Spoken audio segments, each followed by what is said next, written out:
காரணமாக பழம் விற்பனை செய்யும் மூதாட்டியை வெட்டி படுகொலை செய்த ரிக்ஷா ஓட்டுநர் கைது செய்யப்பட்டார். சென்னை திருவொற்றியூர் சன்னதி தெருவில் கௌரி என்பவர் தனது கணவர் மாரியுடன் பழ வியாபாரம் செய்து வந்தார். இந்நிலையில் அப்பகுதியில் உள்ள ரிக்ஷா ஓட்டுநர் சேகர் என்பவருடன் முன்விரோதம் இருந்து வந்ததாக தெரிகிறது. இதனால் ஆத்திரத்தில் இருந்த சேகர் பழம் வெட்டும் கத்தியால் கௌரியின் கழுத்தை வெட்டி படுகொலை செய்துள்ளார். இதை தடுக்க வந்த அவரது கணவரையும் கத்தியால் வெட்டியதில் படுகாயமடைந்து மருத்துவமனையில் அவர் சிகிச்சை பெற்று வருகிறார்.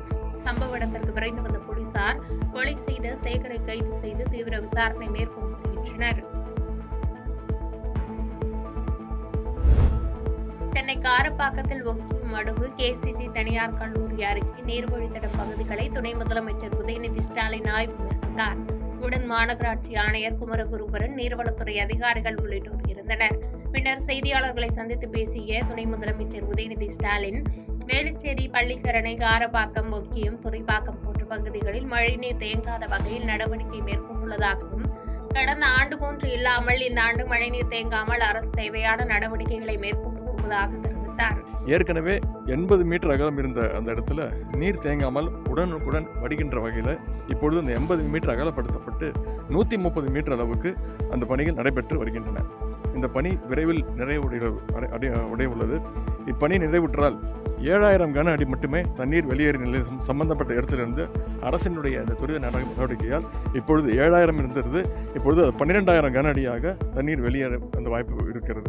மேலும் தற்காலிக பணியாக அருகில் உள்ள இன்னொரு தனியார் கல்லூரி எதிரே உள்ள மணல் திட்டுகளை ரூபாய் 30 லட்சம் மதிப்பீட்டில் 5 பொக்லைன் இயந்திரங்களை கொண்டு சீரமைக்கும் பணி மாநகராட்சி நிதி உதவியுடன் நடைபெற்று வருகின்றது.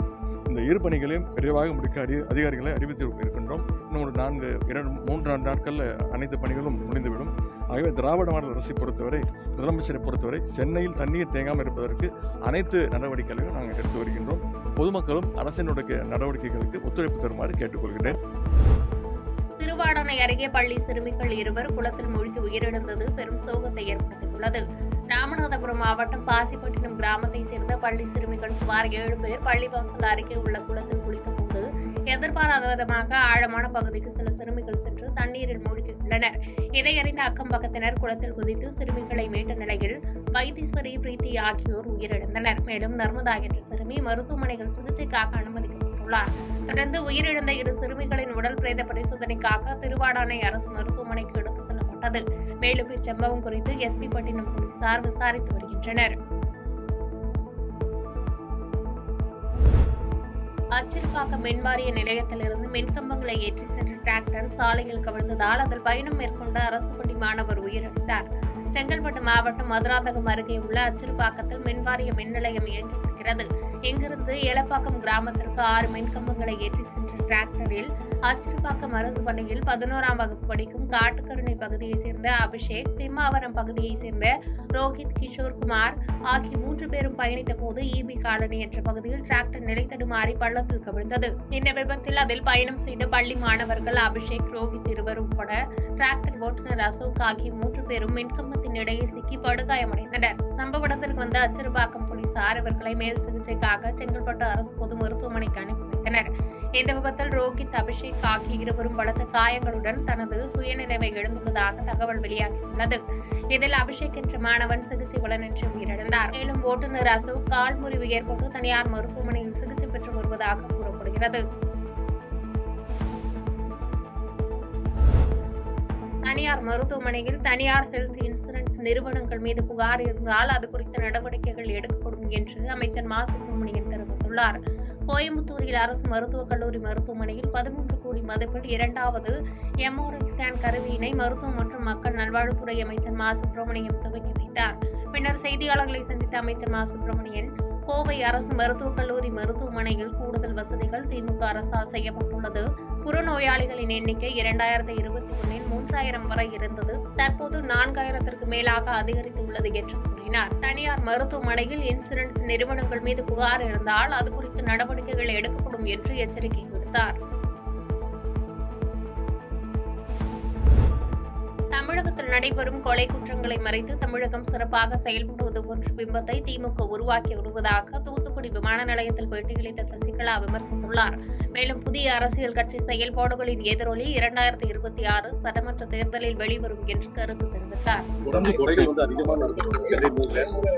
தமிழ்நாடு முழுவதும் கொலைகள் அதிகமா தானே லாண்டாடு சுத்தமா இல்லையே, அது எல்லாருக்கும் தெரிஞ்ச விஷயம் தானே. பெண்கள்லாம் இரவு ஈவினிங் பாத்தீங்கன்னா 5 மணிக்கு மேலேயே யாரும் வெளில போக முடியல, அதான் சூழ்நிலை. ஆனா இவங்க அவங்க ஆட்சியில ரொம்ப நல்லா செய்யற மாதிரி ஒரு பிம்பத்தை ஏற்படுத்தி போயிட்டு இருக்காங்க. தமிழ்நாட்டில் காமராஜருக்கு பிறகு திராவிட கட்சிகளிலேயே நாட்டை ஆண்ட சிறந்த முதலமைச்சர் எடப்பாடி பழனிசாமி தான் என்று அர்ஜுன் சம்பத் தெரிவித்துள்ளார். மதுரையில் இந்து மக்கள் கட்சியின் மாநில தலைவர் அர்ஜுன் சம்பத் செய்தியாளர்களுக்கு பேட்டியளித்தார். அப்போது பேசிய அவர், தமிழகத்தில் மின்சாரத்துறையும் போக்குவரத்து துறையும் திவாலான துறை என்றும் தமிழகம் இன்றைக்கு 104 மடங்கு கடன் சுமையில் அதிகம் உள்ளது என்று குற்றம் சாட்டினார். மேலும் தமிழக வெற்றிக் கழகம் அண்ணாமலை போன்று திமுகவின் ஊழலை அம்பலப்படுத்துவதாக அறிவித்திருக்கிறார் என்று தெரிவித்த அர்ஜுன் சம்பத், தமிழக வெற்றிக் கழக தலைவர் விஜய் பாஜகவுடன் கூட்டணி வைத்தால் ஜோசப் விஜய்க்கு ஆதரவாக வாக்கு சேகரிப்பன் என்று தெரிவித்தார். மேலும் தமிழ்நாட்டில் காமராஜருக்கு பிறகு திராவிட கட்சிகளிலேயே நாட்டை ஆண்ட சிறந்த முதலமைச்சர் எடப்பாடி பழனிசாமி தான் என்று பெருமிதம் கொண்டார். சார், இப்ப அந்த வேலையெல்லாம் எங்க வேலை இல்ல சார், அதெல்லாம் எங்க வேலை இல்ல. பாரதிய மக்கள் தெளிவா இருக்காங்க. இந்த திசை திருப்பலு எப்ப பார்த்தாலும் இந்த ஏடிஎம்கேக்குள்ள எல்லாம் ஒண்ணு சேரணும் போகணும் வரணும், அதெல்லாம் அவங்க வச்சு பிரச்சனை சார். எடப்பாடி ஓபிஎஸ் இவங்க எல்லாம் இணைந்து 4 ஆண்டு காலம் நல்லாட்சி கொடுத்துருக்காங்க. எடப்பாடி ஆட்சியில கரண்ட் கட்டு இருந்ததா? எடப்பாடி ஆட்சியில விலைவாசி உயர்வு இருந்ததா? தமிழ்நாட்டு ஆண்ட முதலமைச்சர்லயே தலை சிறந்த முதலமைச்சர் காமராஜருக்கு பிறகு திராவிட முதலமைச்சர்லயே தலை சிறந்த முதலமைச்சர் ஐயா எடப்பாடி தான். அதுல மாற்று கருத்தே கிடையாது. அதை விட ஒரு சிறந்த ஆட்சி வர வேண்டும். இந்த திமுக ஆட்சி திராவிட மாடல் ஆட்சி போக வேண்டும் என்று சொன்னால் மோடியின் ஆட்சி தான் இங்க வரணும். திமுகவுக்கு மாற்று அதிமுக அல்ல, திமுகவுக்கு மாற்று இன்னொரு திராவிட இயக்கம் அல்ல, திமுகவுக்கு மாற்று சினிமா அல்ல, திமுகவுக்கு மாற்று பாஜக தான். அதை மக்களிடையே கொண்டு சென்று சேர்க்கும். சிறுமிக்கு பாலியல் ரீதியாக துன்புறுத்தல் கொடுத்து கொலை செய்து விடுவதாக மிரட்டிய நபருக்கு ஆயுள் தண்டனை விதித்து தேனி போக்சோ சிறப்பு நீதிமன்றம் அதிரடி தீர்ப்பு வழங்கியது. தேனி மாவட்டம் வள்ளிநகரம் காவல் நிலைய எல்லைக்குட்பட்ட பகுதியைச் சேர்ந்த கண்ணன் என்பவர் கடந்த 2021ஆம் ஆண்டு 11 வயது சிறுமிக்கு பாலியல் ரீதியாக துன்புறுத்தல் கொடுத்தும் நடந்தவற்றை வெளியில் சொன்னால் கொலை செய்து விடுவேன் என மிரட்டியதாக புகார் எழுந்தது. இதைத் தொடர்ந்து பாதிக்கப்பட்ட சிறுமியின் பெற்றோர் தேனி மாவட்ட அனைத்து மகளிர் காவல் நிலையத்தில் அளித்த புகாரின் பேரில் கண்ணன் மீது போக்சோ சட்டத்தின் கீழ் வழக்கு பதிவு செய்யப்பட்டு அவரை கைது செய்தனர். இந்த நிலையில் இந்த வழக்கு விசாரணையின் முடிவில் கண்ணன் குற்றவாளி என தீர்மானிக்கப்பட்டு குற்றவாளிக்கு ஆயுள் தண்டனை மற்றும் 25,000 ரூபாய் அபராதம் என 3 பிரிவுகளில் சிறை தண்டனையும் மற்றும் அபராதமும் விதித்து தேனி மாவட்ட போக்சோ சிறப்பு நீதிமன்ற நீதிபதி கணேசன் தீர்ப்பு வழங்கியுள்ளார். தந்தை குடித்துவிட்டு தகராறு செய்ததால் 14 வயது சிறுமி கிணற்றில் குதித்து தற்கொலை செய்து கொண்ட சம்பவம் பரபரப்பை ஏற்படுத்தியுள்ளது. திருப்பூர் விஜயாபுரம் அடுத்த VIP கார்டன் பகுதியைச் சேர்ந்தவர் வீராசாமி. இவரது மனைவி உயிரிழந்த நிலையில் தனது தந்தை, தாயார் மற்றும் 14 வயது மகள் சாதனாவுடன் வசித்து வந்துள்ளார். இந்த நிலையில் வீராசாமி மது அருந்திவிட்டு வந்து வீட்டில் தகராறு செய்ததாக கூறப்படுகிறது. இதனால் ஆத்திரமடைந்த அவரது மகள் வீட்டில் சண்டையிட்டு அருகில் உள்ள கருப்பராயன் கோயில் அருகே உள்ள கிணற்றில் குதித்து தற்கொலை செய்து கொண்டதாக தெரிகிறது. தகவலின் அடிப்படையில் அங்கு சென்ற நல்லூர் காவல்துறையினர் மற்றும் தீயணைப்பு துறையினர் சிறுமியின் உடலை தேடும் பணியில் ஈடுபட்டனர். சம்பவம் குறித்து வழக்கு பதிவு செய்த நல்லூர் போலீசார் விசாரித்து வருகின்றனர். காஞ்சிபுரத்தில் வாகன சோதனையில் ஈடுபட்ட போலீசார் 3 பேரை பிடித்து விசாரித்ததில் அவர்கள் தாம்பரம் அடுத்த நடுவிரப்பட்டு பகுதியைச் சேர்ந்த சரித்திர பதிவேடு A+ கேட்டகரி குற்றவாளி லெனின் என்பதும், உடன் அதே நடுவிரப்பட்டுவை சேர்ந்த நரேஷ் பாபு, மாடம்பாக்கத்தை சேர்ந்த பரத் என்பது தெரியவந்தது. இதனையடுத்து லெனின் பல்வேறு வழக்குகளில் நீதிமன்றத்தில் ஆஜராகாமல் உள்ளதால் தாம்பரம் துணை ஆணையாளர் பவன்குமார் தனிப்படை போலீசாரிடம் ஒப்படைத்துள்ளனர். மேலும் அவர்களிடம் ரகசிய இடத்தில் வைத்து விசாரணை செய்து வரும் நிலையில் தனது கணவரை என்கவுண்டர் செய்து விடுவார்களோ என பயமாக இருப்பதாக லெனினின் மனைவி பரபரப்பு பேட்டியளித்துள்ளார்.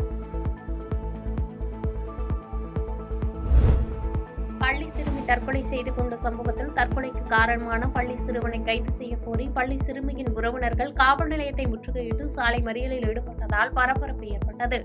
திருவண்ணாமலை மாவட்டம் மேட்டுப்பாளையம் கிராமத்தைச் சேர்ந்த வேல்முருகன் என்பவரது 16 வயது மகள் கலசப்பாக்கம் பெண்கள் அரசு பள்ளியில் பயின்று வந்தார். பக்கத்து கிராமமான பொன்னாங்கல் கிராமத்தை சேர்ந்த 17 வயதான 12ஆம் வகுப்பு படிக்கும் நிதிஷ் என்ற மாணவன் சிறுமியை காதலிப்பதாக கூறி தொந்தரவு செய்து வந்துள்ளார். மேலும் வீட்டில் தனியாக இருந்த சிறுமியிடம் தகராறு செய்ததாக சொல்லப்படுகிறது.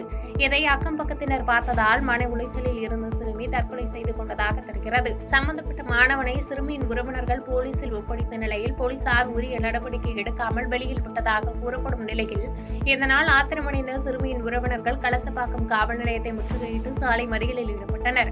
அப்போது மறியலில் ஈடுபட்டவர்களை போலீசார் கைது செய்ய முயன்றதாக கூறப்படும் நிலையில் இரு தரப்பினருக்கு இடையே தள்ளுமுள்ளு மற்றும் வாக்குவாதம் ஏற்பட்டதாக புகார் எழுந்தது. இதனால் சுமார் 20 நிமிடம் போக்குவரத்து பாதிப்பு ஏற்பட்ட நிலையில் போலீசார் அவர்களை சமாதானப்படுத்தியதைத் தொடர்ந்து சாலை மறியல் கைவிடப்பட்டது.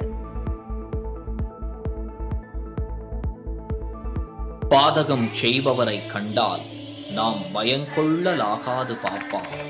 மோதி மிதித்து விடு பாப்பா, அவர் முகத்தில் உமிழ்ந்து விடு பாப்பா. அண்மை செய்திகளை உடனுக்குடன் தெரிந்து கொள்ள இணைந்திருங்கள் இயம்நாடு தொலைக்காட்சியுடன்.